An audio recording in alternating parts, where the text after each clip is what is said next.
మీ వ్యాపార ప్రకటనల కోసం ఈ నంబర్ను సంప్రదించండి. నమస్తే. ప్రస్తుతం మనతో పాటు సీనియర్ జర్నలిస్ట్ దాము బాలాజీ ఉన్నారు. ఆయనతో మాట్లాడదాం. నమస్తే సార్. నమస్తే. సార్, రాడిసన్ డ్రగ్స్ విషయంలో ఆ కేసులో కేటీఆర్ బామ్మరిది ఉన్నారు అని చెప్పేసి ఒక వార్త వస్తుంది. అది నిజమంటారా? పెద్ద దీని మీద పోలీసులు బయట పెట్టిన విషయాలే. కాకపోతే వాళ్ళు ఓపెన్గా ప్రెస్ మీట్లో ఏం చెప్పలేదు, కానీ ఒక మీడియాలో డీటెయిల్ కథనం వచ్చింది. ఇదేంటంటే అదేదో అంటారు కదా, ఏది జరుగుతున్నా ఇప్పుడు రేవంత్ రెడ్డి ప్రభుత్వం వచ్చినాక ఎక్కడేది జరుగుతున్నా దాని లింకు కేటీఆర్కో కేసీఆర్కో వెళ్ళిపోతుంది.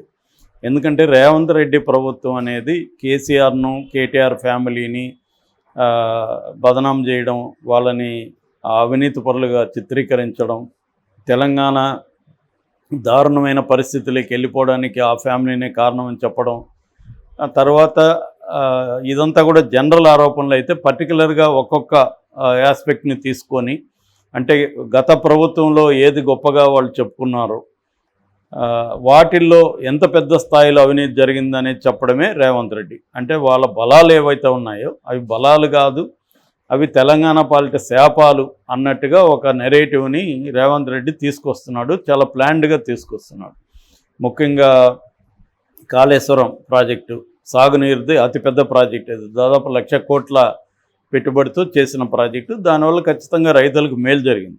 బట్ అట్ వాట్ కాస్ట్ అనేది వీళ్ళు చెప్తున్నది. ఎకరాకి మామూలుగా అయితే 55,000 ఖర్చు అవుతుంది, సమ్మర్లో అయితే ₹1,00,000 వరకు ఖర్చు అవుతుంది. అంత ఖర్చు పెట్టి నీళ్ళు ఇవ్వడం వల్ల ఉపయోగం లేదు, ఆ ఎకరాల్లో పండించిన దానివల్ల కూడా ఉపయోగం లేదనేది వాళ్ళు చెప్తున్నారు.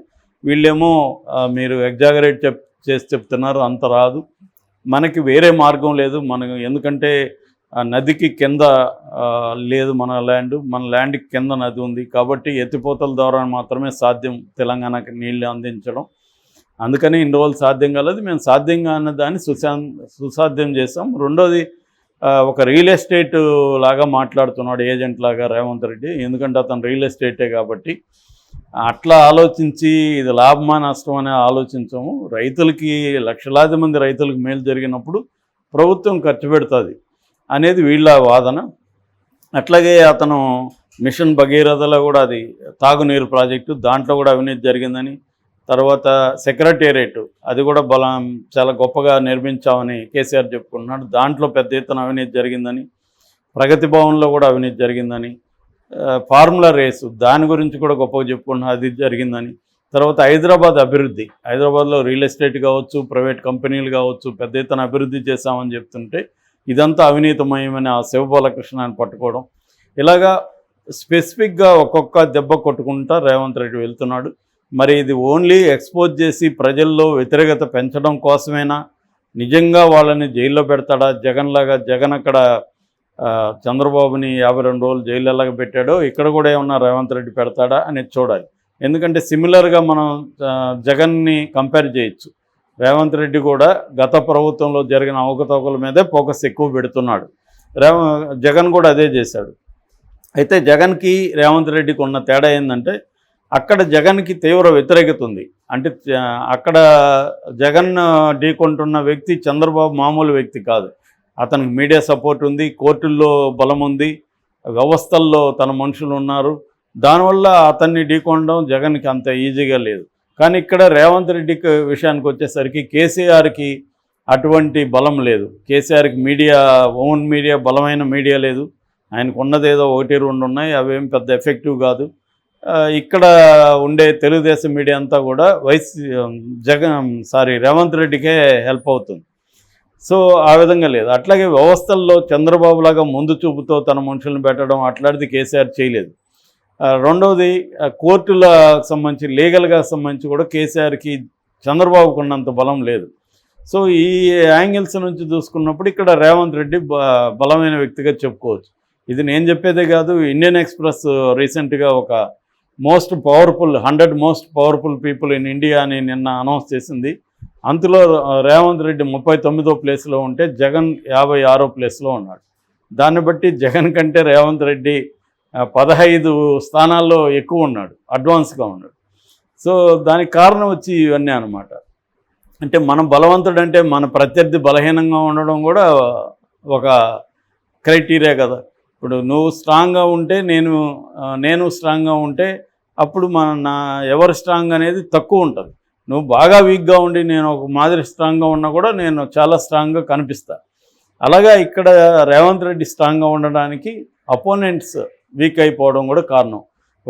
ఒక సింపుల్ ఎగ్జాంపుల్ ఏంటంటే, కేసీఆర్ ఎలక్షన్ తర్వాత ఇప్పటివరకు ఒక ప్రెస్ మీట్ పెట్టలేదు, ఒక ఓపెన్గా వచ్చి మాట్లాడలేదు. ఒక ఖమ్మం సభలో కనిపించాడు, వెళ్ళిపోయాడు, అసెంబ్లీకి వెళ్ళలేదు. సో దాన్ని బట్టే ఆయన రేవంత్ రెడ్డిని ఎదుర్కోలేక సైలెంట్ అయిపోయాడు అనేది ఎవరైనా కూడా అర్థం చేసుకోవచ్చు. లేకపోతే వేరే కారణం ఏం లేదు. ఆయన ఓటమి గెలుపులు అనేది ఆయన అనేకం చూశాడు కేసీఆర్, కానీ ఇవాళ ఎందుకు ఆయన దాన్ని ఓపెన్గా చేయట్లేదు అనేది మనం అర్థం చేసుకోవాలి. ఈ కాంటెక్స్ట్లో ఇప్పుడు డ్రగ్స్ కేసు వచ్చింది. ఈ డ్రగ్స్ కేసులో రేవంత్ రెడ్డికి 2 రకాల ప్రయోజనాలు కనబడుతున్నాయి. ఒకటి, బీజేపీ నాయకుడి కొడుకు దీంట్లో ఇన్వాల్వ్ అయ్యాడు, వివేకానంద. అతనే ఆర్గనైజరు. ఈ 2 రోజుల పాటు అతను డ్రగ్ పార్టీని ఆర్గనైజ్ చేశాడు. వీళ్ళ నాన్న యోగానంద షేర్లింగంపల్లి నుంచి గతంలో కంటెస్ట్ చేశాడు ఎమ్మెల్యేగా. సో వాళ్ళ అబ్బాయి ఇతను, కాబట్టి బీజేపీ మీదకి ఈ కేసు వెళ్తుంది. రెండవది, కొత్త పేరు ఇప్పుడు రంగంలోకి వచ్చింది. ఆ పేరు రాజ్ పాకాల. ఇతని అసలు పేరు రాజేంద్ర ప్రసాద్ పాకాల, బట్ అందరూ కూడా రాజ్ పాకాల అంటారు. ఇతను ఈ డ్రగ్స్లో దీంట్లో ఇన్వాల్వ్ అయినాడని చెప్తున్నారు. యాక్చువల్గా 5 ఏళ్లకు ముందే గాంధీ భవన్లో రేవంత్ రెడ్డి ఒక ప్రెస్ మీట్ పెట్టి ఈ రాజ్ పాకాల మీద మాట్లాడాడు. మొత్తం డాక్యుమెంట్స్ అంతా కూడా మీడియాకి ఇచ్చాడు. అప్పట్లోనే సెన్సేషన్ అయింది.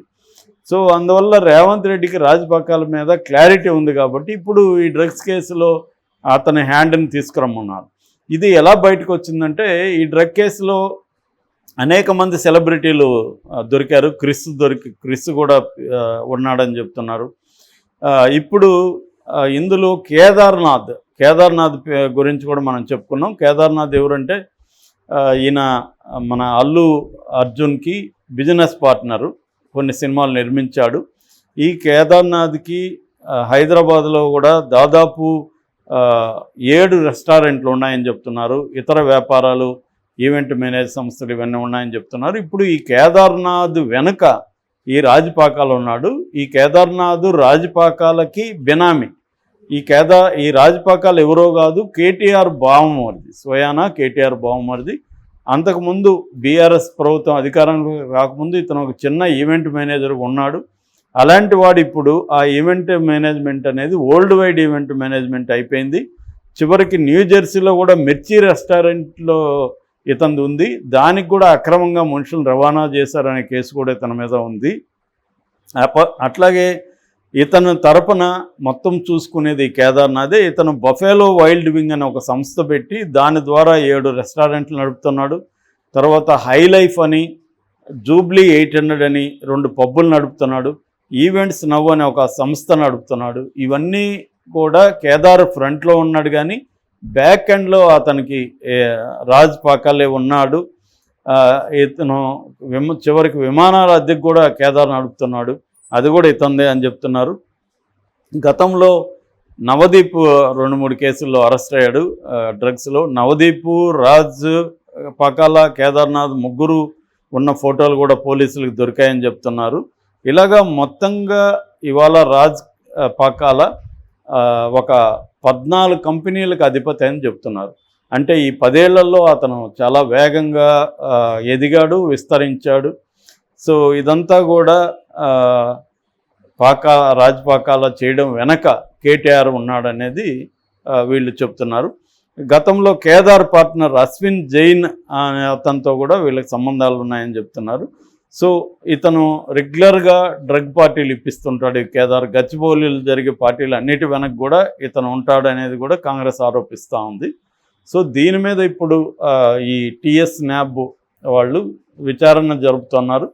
ఒకవేళ ఏదైనా ఉంటే అది కేటీఆర్ వరకు కూడా వెళ్ళే అవకాశం ఉంది. గతంలో కూడా కేటీఆర్ని చాలా కేసుల్లో కేటీఆర్ ఉన్నాడు వెనక అనేది కాంగ్రెస్ ఆరోపించింది. ఇప్పుడు మరి కేటీఆర్ చుట్టూ అనేక వలయాలు తిరుగుతున్నాయి.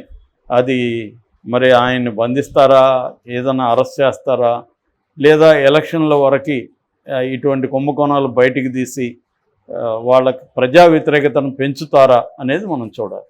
Okay sir, thank you.